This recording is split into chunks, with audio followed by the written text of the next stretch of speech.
Alright, magandang umaga po. Ako po si Angelo at nanonood kayo ng News Listener. Okay, itong video natin ay recorded yesterday, July 31 at ito po ay makikita nyo po sa YouTube channel natin, August 1st, 2026. So, malapit ng bare months. Okay, at speaking of bare months, kung meron po kayong comments, suggestion right away sa ating video, paki-comment po sa comment section at paki-hit naman po ng like and subscribe button para sa ating YouTube channel. Paki-support naman po. Okay, so guys, let's talk about this. Itong pasabog ni Senator Ping Lacson. Kasi nga, hindi pa tapos yung labanan. Lacson versus Alan Peter Cayetano. So, nung inatake ni Alan Peter Cayetano yung integridad ni Senator Ping Lacson, wala nang atrasan. Wala nang patumpik-tumpik pa. Dito na talagang nilabanan ni Senator Ping ang isang Alan Peter Cayetano sa korupsyon. At speaking of corruption, ang kanyang opisina, ang team niya, and himself, they already have evidences, pictures para sa flood control dito sa Taguig. Ang tindi, no? Ang bilis. Imagine niyo, a few weeks, yung awayan nila online. Kasi nga, inunahan ni Alan Cayetano si Senator Ping kasi nga sinasabi niya daw, tuta ng Malacanang si Tito Sen tsaka si Senator Ping Lacson. So, kumbaga pinatulan niya talaga. Okay? At pag-usapan natin tong pinost niya, by the way, just July 31st. Ayon dito sa kanyang Facebook page sa Ping Lacson, base sa ebidensya, halos kontrolado ni ex-Senate President Cayetano ang DPWH operations sa Taguig. At just to let you know guys, si Alan Peter Cayetano at ang kanyang pamilya, hawak nilang na matagal itong Taguig City. Okay? So, hindi ka hindi ka na magtataka na merong ganitong kalakaran sa kanilang syudad, ba? At mismo yung kanyang kapatid na si Lito Cayetano ay gusto niyang magtistigo laban sa kanyang kuya. Okay, so puntahan natin tong uh,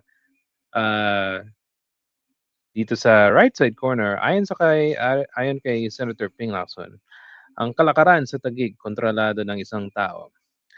Ipinapakita ng ecosystem sa Taguig na itinatalaga na ng mga maaga ang mga proyekto pang-infrastruktura. Kumbaga ina-early nila, inaagahan nila yung mga projects, okay? So kanilang mga favorite contractors habang inaasahan na susunod ang district engineer sa mga utos ng mga pinagkakatiwalaang tauhan ni Senator Ping Lacson. Isipin nyo guys, kung merong ganitong kalakaran na isang senador, isang kongresista, o let's just say mayor, governor, whatever, na meron silang hawak na mga contractors, district engineer, talagang mabilis yung pagnanakaw sa gobyerno. 'Di ba? Kasi nga napupunta yung pera sa kanila at merong porsyento, 'di ba? Yung isa sa kanila nakukuha. At 'yan ang nangyari doon sa Bulacan. Imagine niyo yung mga yung mga district engineers, assistant engineer, kung natatanda ko si Henry Alcantara, si Bryce Hernandez, meron pang isa, yumaman talaga sila. Kasi nga hawak sila ng politiko, 'di ba? So, imbes na maganda sana yung flood control doon sa kanilang lugar, binaha pa.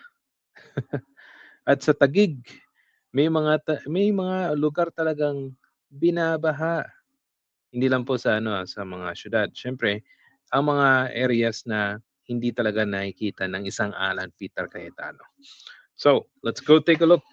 Na-click ko na po 'tong site na 'to at punta tayo sa website ni Senator Ping Lacson. Yan, ito yung sa kanyang website at, yung post kita niyo po, July 31st, 2026, Lacson evidence shows disgrace XP Cayetano virtually controls DPWH operations in Taguig. So, basahin natin guys. Okay? Ayon dito, evidence shows disgrace ex-Senate President Alan Peter Cayetano virtually controls DPWH operations related activities in his bailiwick of Taguig City. And district engineers are unable to act or kept their post. If they act without his approval, Senator Ping Lacson barred in Friday. So ayon sa sinabi ni Senator Ping sa mga interview, ang kalakaran sa Taguig virtually controlled na isang tao. Walang makakagalaw doon, hindi alam ni Cayetano. Aba, matindi pala si Alan Cayetano na hindi mo pwedeng galawin ng isang bagay doon na wala siyang alam. Grabe, no? Okay, and no one can move without Cayetano's knowledge. Punta tayo sa baba. Lacson said that he and his team investigating uncovered an ecosystem. Kumbaga sa animal kingdom, sa isang lugar, merong ecosystem ng mga different animals, um, ano pa, mga insects, uh, plants, etc., etc. So, parang nangyari to sa Tagig na talagang may mga tao, you know, ayon dito, favorite contractors, engineers na fina-follow yung pinakataas, which is si Cayetano. Yan. He said that with the help of informants, they have pieced together the money trail, identified the flow infrastructure project kickbacks, and have started turning over evidence to ombudsman. So meron mga informants na nakatulong po kay Senator Ping. Okay, ayon sa kanya dito, ilang palit ng district engineers dyan. Halimbawa, kapag sinamahan sa kanya ang bagong appointed district engineer, meron siyang warning. Huwag mong pakialaman ang mga projects dito. Pag hindi sumunod, totoo na papalitan. Okay, matindi Ang isang DE, sinabihan ng pinalitan mo ang pinatatanggal ko kasi hindi marunong sumunod. Many district engineers were replaced when they did not follow Cayetano's order. One was reported told that he has no say in the project in Taguig. If it doesn't follow, he will be removed. Aba, parang presidente pwede siyang magtanggal ng district engineer. Instead, yung gobyerno mismo magtatanggal. Siya mismo. Okay. So, ayon kay Senator Ping, sabi niya, walang flood control anomaly or ghost projects. Bahala siya. Yan ang kanyang claim. Pero record and documents say otherwise. Which means, talagang meron. Ba? Okay, kasi nga, na-uncover nila yung mga documents at saka mga photos. Lacson also noted that the corruption in Taguig City Hall is such that at least one employee there could afford at net loss at least 510 million. From 2014 to 2026, the employee reported even hired a bodyguard. He said, wow, grabe So kung empleyado ka ng Taguig City at ano ka, kalyado ka ni Cayetano, pwede kang bigyan ng malaking halaga. At pwede kang bumili ng kahit anong gusto mo kasi ang daming pera. Ayon sa kanya, kung ang isang employee ng City Hall sa 14 years nakapagpatalo ng 510 million, paano pa ang principal? Paano na ang principal rather? Let's go to the kickbacks and anomalies. Lacson said the evidence gathered by his team shows possible 33% kickback structure in Taguig. Ito yung breakdown daw. 10% para sa principal. Alam niyo kung sino si principal dyan. 2% for the boys. 6% for the bids awards committee, including 3% for BAC members. Hindi ko alam kung anong BAC, but maybe later. At 3% for the contractors who joined the bidding. So hawak nila, parang ano talagang may ecosystem. Aside from this 18% as per former DPWH Undersecretary Roberto Bernardo testimony during the previous Blue Ribbon Committee hearings, another 15% went to ex-DPWH Secretary Manuel Bunoan, who now faces plunder cases. So that means yung 33% breakdown to the principal boys, yung BAC, yan pala Bids and Awards Committee. Tapos, doon sa isa sa undersecretary at kay Bunuan. And says here, that's why nag-resort sila sa overlapping and ghost or substandard. So, saan ba uwi ng kontratista kung ganyan kalaki ang nawala sa lagayan? Hmm.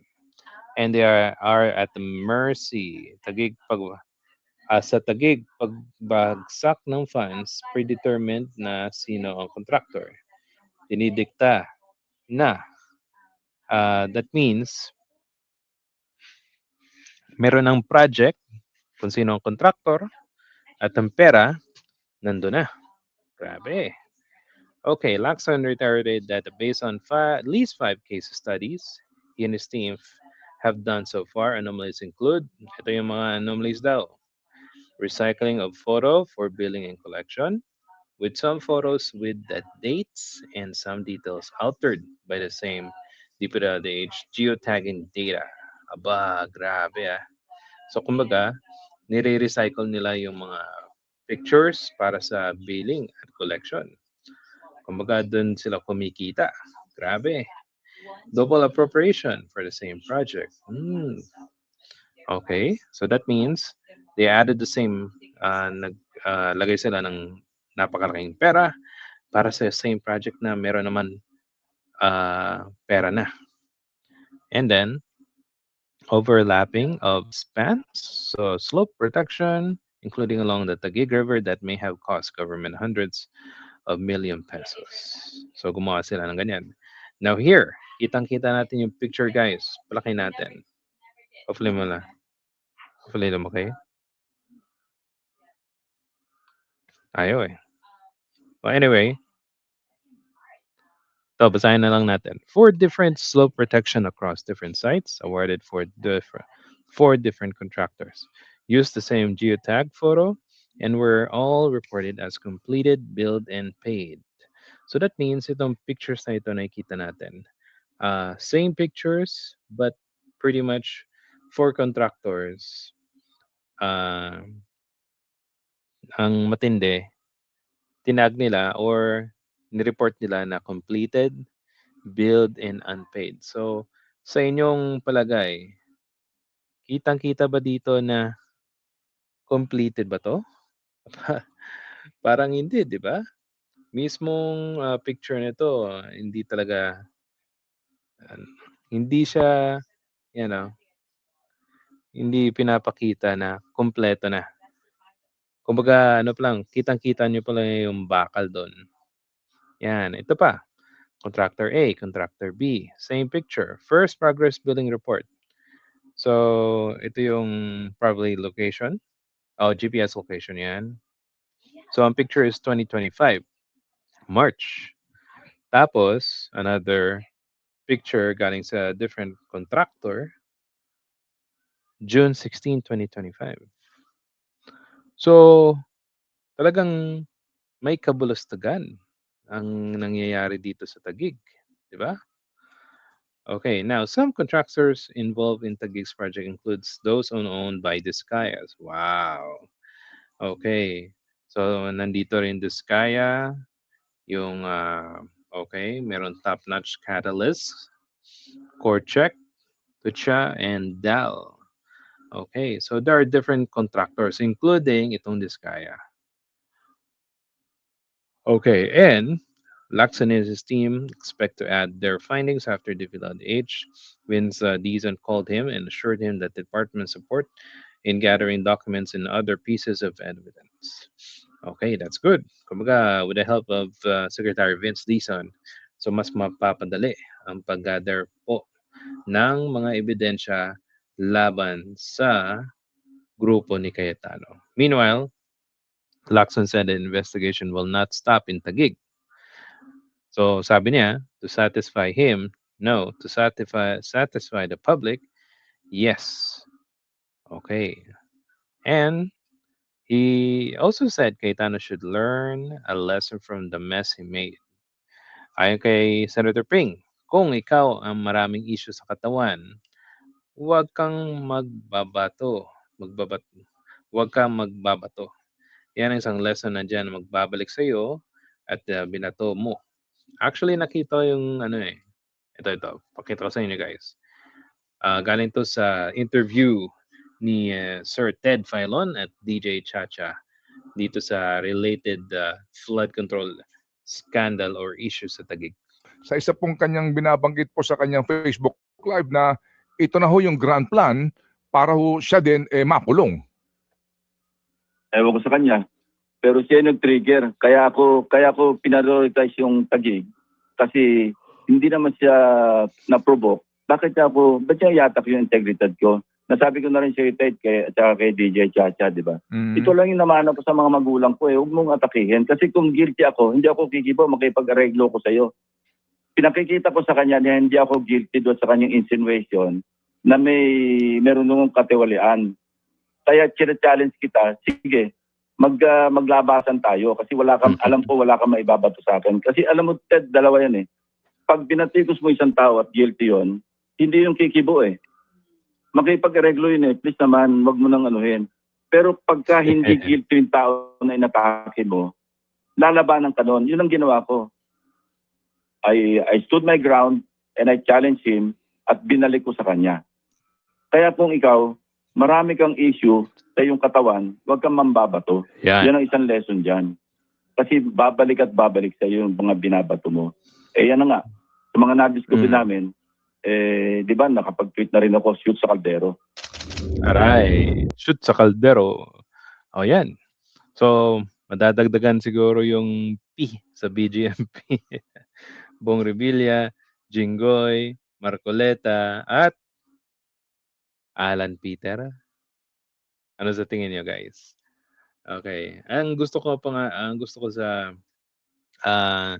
some information na nakuha natin kay Senator Ping, may isang senador daw na gustong mag-ceasefire. Kumbaga, tama na. Napupuruan na kami. At ayon sa kanyang tweet, okay, or sa X, ceasefire my foot. Anong uri ng taong nagdedeklara ng gera? Toygan ang dala at laway ang bala. Pag na-confront ang bomba, magre-request ng ceasefire? Pabulong pa? Kasi nga na merong ugong-ugong na hindi gusto ng minority na matuloy yung Blue Ribbon Committee, yung flood control. So nagtataka tayo bakit ngayon hindi nila gusto pero nung dati gustong-gusto nila. Gusto na lang malaman yung katotohanan. Pero ngayon wala na. Hindi pa sila nakakapag-submit ng membro para sa Blue Ribbon Committee. Hindi usad yung committee na yon kung hindi kompleto galing sa minority. So, dapat bilisan naman ng minority para maumpisa na yung flood control, di ba? Para talaga yung lahat ng mga mayroong problema sa flood control sa kanilang lugar, imbestigahan na. Okay? Yun. So, guys, thank you po. So, kung meron po kayong comments, suggestions sa ating video, please paki-comment po sa comment section and you can hit the like and subscribe button sa ating YouTube channel. Salamat po. And yes guys, I'll see you sa susunod na video. Ako po si Angelo at nanonood kayo ng News Listener. Thank you and see you sa susunod na video.